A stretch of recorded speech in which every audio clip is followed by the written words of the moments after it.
بدعت کے تعلق سے امام شاطبی رحمۃ اللہ علیہ نے اپنی کتاب الاعتصام جلد نمبر 1 صفحہ نمبر 49 کے اندر حضرت امام مالک رحمۃ اللہ علیہ کا یہ قول نقل کیا ہے جو بالکل بہت زیادہ غور سے پڑھے جانے کے لائق ہے، ملاحظہ ہو۔ امام مالک رحمۃ اللہ علیہ فرماتے ہیں من ابتدع فی الاسلام بدعتا یراہا حسنہ، جو اسلام میں کوئی بدعت ایجاد کرے اسے بہتر سمجھے، فقد زعم ان محمدا خان الرسالہ، تو گویا کہ اس نے یہ دعویٰ کر دیا کہ حضرت نبی اکرم صلی اللہ علیہ وسلم نے رسالت کی ادائیگی میں خیانت کی ہے۔ یہ بات بھی دین کا حصہ تھا اور آپ نے اس کو امت تک نہیں پہنچایا، میں پہنچا رہا ہوں۔ بدعتی گویا کہ پس پردہ یہ کہنا چاہتا ہے۔ کیوں؟ لأن اللہ تعالی یقول الیوم اکملت لکم دینکم، اللہ تو یہ فرماتے ہیں کہ آج میں نے تمہارے دین کو تمہارے لیے مکمل کر دیا۔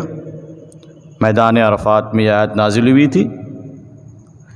یہ بدعتی کہتا ہے کہ نہیں یہ بات رہ گئی تھی جس کو اب میں امت کے سامنے پیش کر رہا ہوں۔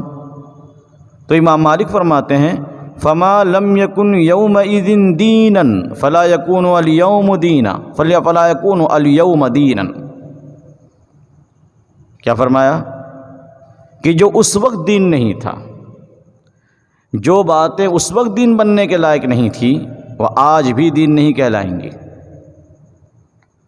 اگر صحابہ کرام نے، تابعین نے، تبع تابعین نے اسے بدعت کہا ہے تو چاہے صدیاں گزر جائے، کسی بھی ہیلے بہانے سے اسے سنت اور دین بنا کر پیش نہیں کیا جا سکتا۔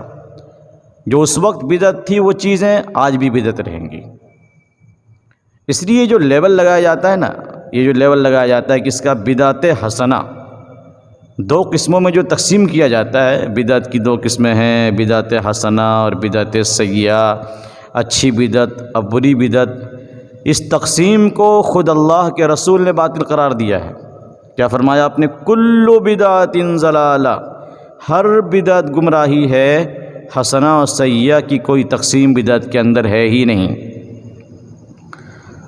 جو لوگ بدعت حسنہ کہہ کر کچھ چیزوں کو پیش کرتے ہیں وہ در حقیقت دجل اور فریب سے کام لیتے ہیں۔ ان کا دجل کیا ہے؟ فریب کیا ہے؟ وہ امت کے سامنے یہ واضح نہیں کرتے کہ یہاں دو چیزیں الگ الگ ہیں، احداث للدین اور احداث فی الدین۔ ایک دین میں نئی بات کو پیش کرنا، نئی بات ایجاد کرنا، یہ تو بدعت ہے۔ اور ایک دین کو حاصل کرنے کے لیے، اللہ اور رسول کی باتوں کو حاصل کرنے کے لیے، پڑھنے پڑھانے کے لیے، سیکھنے کے لیے نئے نئے طریقے ایجاد کرنا، نئے راستوں سے آنا۔ ظاہر بات ہے کہ کوئی بھی عقل مند انسان اسے بدعت نہیں کہہ سکتا، کیونکہ باتیں وہی پڑھی جا رہی ہے، وہی پڑھائی جا رہی ہے، وہی سکھائی جا رہی ہے جو اللہ اور رسول کی ہیں، جو قرآن و سنت کے اندر موجود ہے۔ ہاں طریقہ الگ الگ ہے۔ پہلے صحابہ کرام کو اللہ کے رسول جس انداز میں پڑھاتے تھے، اب طریقہ تھوڑا بدل گیا ہے۔ باضابطہ مدرسے ہوتے ہیں، طلباء کے قیام کا نظم ہوتا ہے۔ حالانکہ اس کی مثال ملتی ہے، اصحاب صفہ جو تھے باضابطہ مقیم تھے آپ صلی اللہ علیہ وسلم کے پاس طلب علم کے لیے، تو اس کی بھی بنیاد ہے۔ لیکن بالفرض میں کہتا ہوں کہ اگر اصحاب صفہ والی شکل نہ بھی ہوتی تو آج جو مدارس کی شکل ہے کوئی اسے بدعت نہیں کہہ سکتا۔ مدرسے کے یہ گھنٹے ہوتے ہیں کہ بھئی دوپہر سے پہلے اتنے گھنٹے، پھر ظہر سے لے کر عصر تک اتنے گھنٹے، پھر عشاء بعد کی نگرانی۔ اسی طریقے سے جماعت والوں کی ترتیب آپ دیکھیں، بھئی مہینے میں 3 دن ہیں، ان کے چلے ہیں، 4 مہینے ہیں، بیرون کی جماعتیں نکلتی ہیں کچھ مہینوں کے لیے۔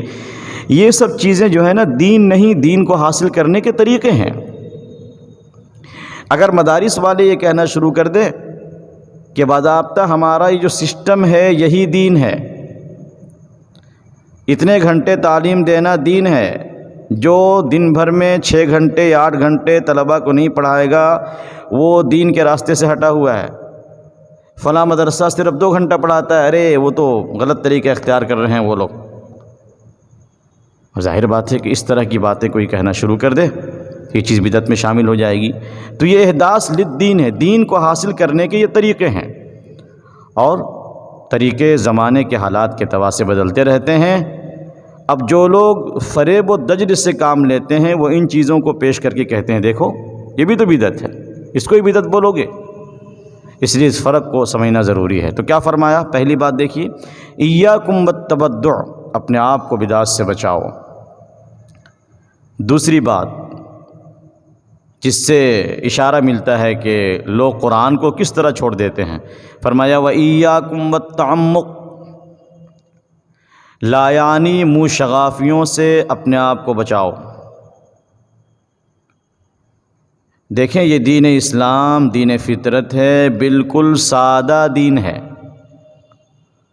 منہ شغافی لایانی منہ شغافی کا مطلب کیا ہوگا؟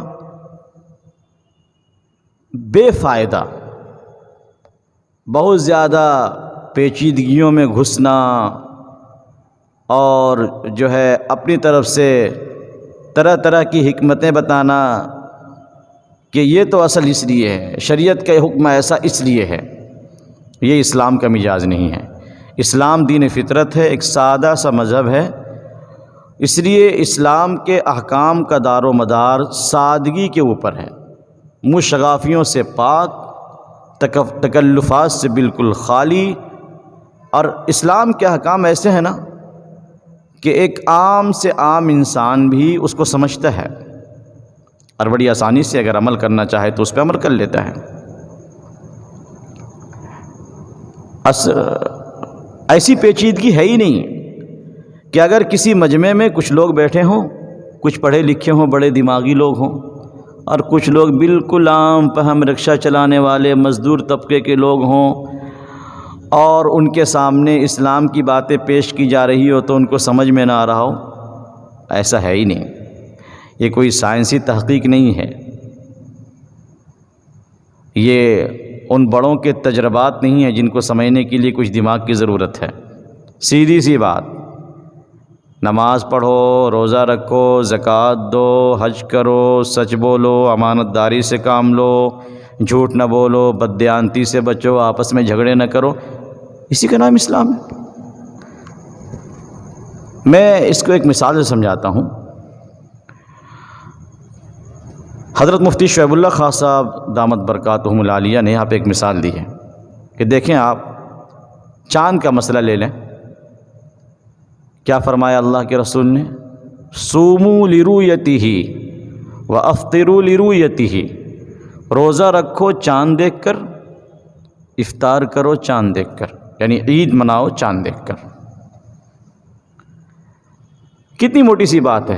ہاں بھائی چاند نظر آیا، ہاں چلو بھائی نظر آ گیا چاند، رمضان شروع۔ ہاں چاند نظر آ گیا، رمضان ختم، کل عید منائی جائے گی۔ چاند کے مسئلے کو ماہر فلکیات کے ریسرچ کے اوپر نہیں چھوڑا گیا کہ کچھ لوگ ہوں گے جو علم فلکیات میں بہت گہرائی حاصل کریں گے اور ان کا جو فیصلہ ہوگا اس کو مانا جائے گا، بالکل نہیں۔ ہماری شریعت نے ایک عام انسان کو یہ حق دے دیا کہ اگر 2 آدمیوں کو بھی چاند نظر آ جائے اور وہ کہہ دیں کہ ہم نے چاند دیکھا، بالکل عام سیدھے سادے لوگ وہ بھی کہہ دیتے ہیں کہ ہاں ہم نے چاند دیکھا ہے، چاند کا ثبوت ہو جاتا ہے۔ یہ ہے بہت بڑی دلیل اور بہت بڑی مثال کہ ہماری شریعت لایانی منہ شغافیوں سے بالکل پاک ہے۔ آگے ہم روایت کو پوری کر دیتے ہیں۔ وعلیکم بالعتیق۔ اچھا یہاں پر ایک بات اور شامل کرنا میں ضروری سمجھتا ہوں، یہ جو دعویٰ کیا گیا ہے کہ اسلام بالکل سیدھے سادے احکام کے اوپر مبنی ہے، اس میں لایانی منہ شغافیاں نہیں، وہ حدیث جبرائیل بہت مشہور حدیث ہے۔ حضرت جبرائیل نے آ کر سوالات کیے تھے، بتائیے ایمان کیا ہے، بتائیے اسلام کیا ہے، تو اس موقع پر اللہ کے رسول نے کیا جواب دیا تھا؟ بھئی اسلام یہ ہے کہ تو کلمے کی گواہی دے، نماز پڑھے، روزے رکھے، زکوٰۃ دے، بیت اللہ کا حج کرے۔ آپ نے وہ احکام گنوا دیے۔ اس سے معلوم ہوتا ہے کہ اسلام کے اندر سادگی ہے، ہر ایک اس کے حکموں کو سمجھتا ہے۔ وعلیکم بالعتیق، آخری بات ارشاد فرمائی، اے لوگو پرانے طریقے کو لازم پکڑو۔ ابن رجب حنبلی رحمۃ اللہ علیہ اپنی کتاب جامع العلوم والحکم کے اندر فرماتے ہیں، جلد نمبر 1 صفحہ نمبر 285 میں، کہ پرانے طریقے سے مراد حضرات صحابہ کرام کا طریقہ ہے۔ اللہ تعالی ہم لوگوں کو حضرات صحابہ کے طریقے پہ چلنے کی توفیق عطا فرمائے۔